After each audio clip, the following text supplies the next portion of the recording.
Now I'm trying to help the community. Now I'm trying to get places like this about little daycares and just anything to generate money and make the community better and When King Von's name is mentioned today, it sparks a mix of admiration, fear, and controversy.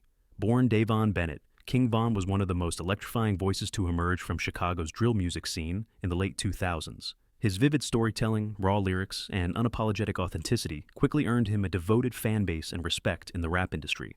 To many, he was a natural-born storyteller who transformed gritty realities into cinematic songs. To others, he was a dangerous figure whose music and persona glorified violence, reinforced destructive mindsets, and left behind a darker legacy than most fans are willing to admit. The question of King Von's legacy is not simple. While his influence on hip-hop culture is undeniable, the shadow he cast over the streets and the young listeners who idolized him makes us ask, was King Von's legacy far more sinister than we first thought? King Von's upbringing was deeply rooted in an environment defined by gang violence and survival. He grew up in Parkway Gardens, notoriously known as O Block, on Chicago's South Side. This area was plagued by poverty, gang rivalries, and systemic neglect. From an early age, Von was exposed to crime and violence, and by his teenage years, he was already facing serious charges, including armed robbery. Later, he was even tried for murder and attempted murder after a shooting left one man dead and two others wounded. Though he was ultimately acquitted, these brushes with the law reinforced the aura of danger and authenticity that surrounded him when he transitioned into music. His songs carried the weight of someone who lived what he rapped. That credibility helped propel him to fame, but it also tied his artistry to a cycle of violence that would eventually define his entire legacy. The violent mark King Von left on the streets cannot be ignored. Unlike many rappers who exaggerate their street credentials, Von's lyrics mirrored events and behaviors that were happening in real life. He frequently boasted about bodies on social media, with tweets that seemed to mock the deaths of rivals or hint at his own involvement in violent incidents.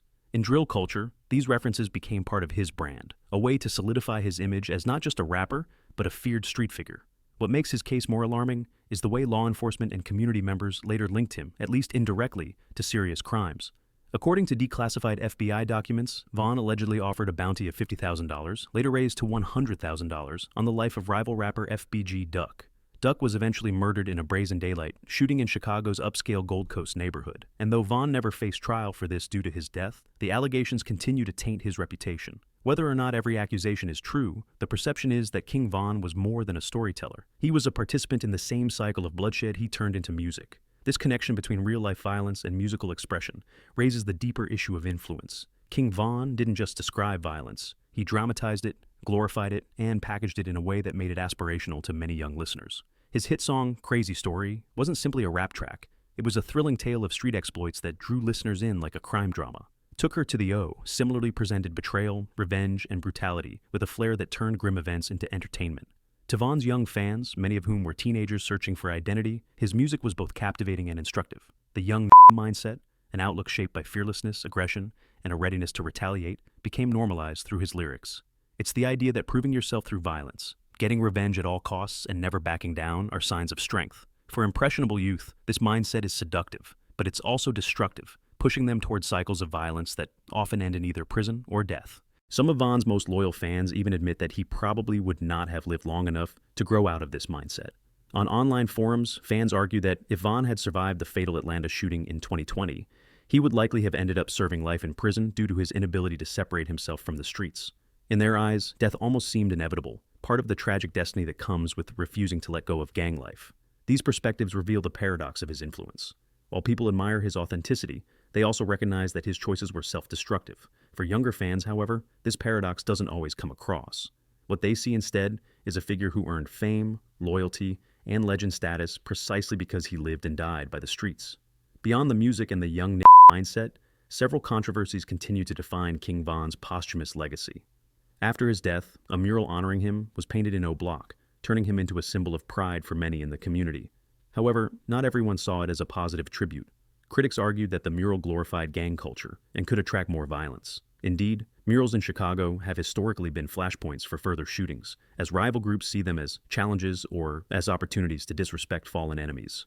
The eventual tearing down of the King Von mural in 2024 was met with mixed emotions. Sadness from fans and supporters, but also relief from those who saw it as a dangerous monument to gang life. Posthumous music releases have also stirred debate. Albums like What It Means to Be King and Grandson have kept Von's voice alive, topping charts and streaming heavily. On one hand, these releases are framed as a way to honor his artistry and give fans closure. On the other, they raise ethical concerns about whether the music industry is exploiting the very violence that killed him. By continuing to promote songs that often reference crime, murder, and revenge, the industry profits off a narrative that has devastated countless families and communities.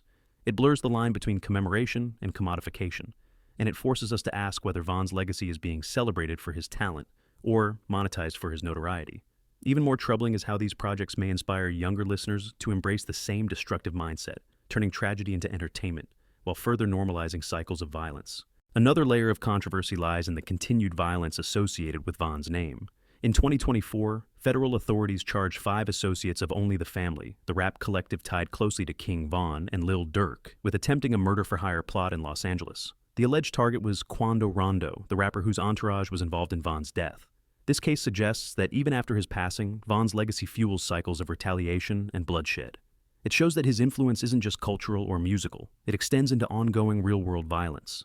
The streets continue to move in his shadow, and his name remains a rallying cry for vengeance, almost like a symbolic banner under which friends and affiliates still justify dangerous choices.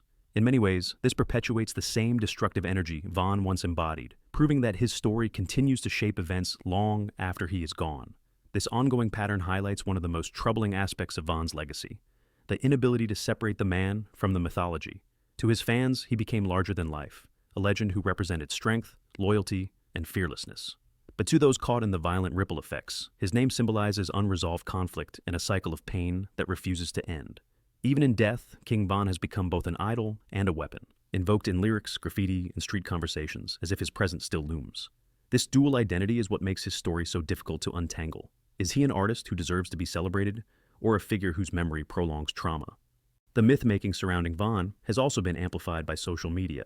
Countless TikToks, YouTube documentaries, and Twitter threads dissect his life, often sensationalizing alleged crimes or exaggerating his role in Chicago's gang wars.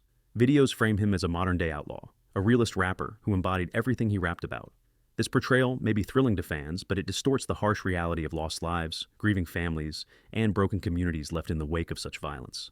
The internet has essentially turned Von into folklore, where fact and fiction blur together, and where the darker truths are often romanticized as part of his legend. What makes this especially dangerous is the way these narratives shape younger fans. On platforms like TikTok, edits of Von's music and lifestyle often strip away the context of pain and replace it with glamorized images of status, wealth, and fearlessness. Teenagers scrolling through their feeds see him as an icon of success, someone who made it out of his environment without realizing that his ultimate fate was being gunned down at just 26 years old. In this way, social media doesn't just preserve Von's legacy, it repackages it for mass consumption, sometimes in ways even more detached from reality than his music ever was. Another effect of this myth-making is the way it fuels conspiracies and speculation. Entire online communities debate whether Von was a serial killer, citing alleged body counts mentioned in songs, tweets, or documentaries. While much of this remains unproven or based on speculation, the very existence of such discussions shows how Von has been transformed into a character rather than remembered as a human being. Fans often treat his alleged crimes as plotlines in a drama rather than as real acts that destroyed lives. This normalization of violence is deeply unsettling as it trivializes the suffering of victims while elevating the perpetrator into a legend.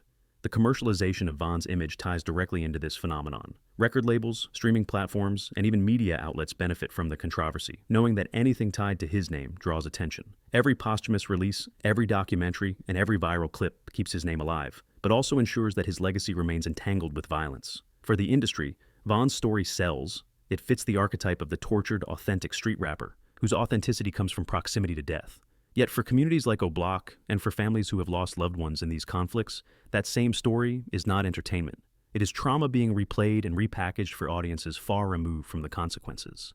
It is also important to recognize that this cycle isn't unique to Von. Hip-hop history is filled with figures who were elevated after death. Tupac, Biggie, X, and Pop Smoke, to name a few. But what makes Von's case stand out is how closely his alleged actions seem tied to real-world violence, and how explicitly his art blurred the line between confession and entertainment. The legend of King Von is less about music alone and more about the persona that he embodied, a persona that continues to inspire both admiration and fear. This makes his myth not just a cultural artifact, but also a living force that still influences behavior on the streets and in online spaces. Ultimately, the way social media amplifies King Von's legacy speaks volumes about our culture's relationship with violence.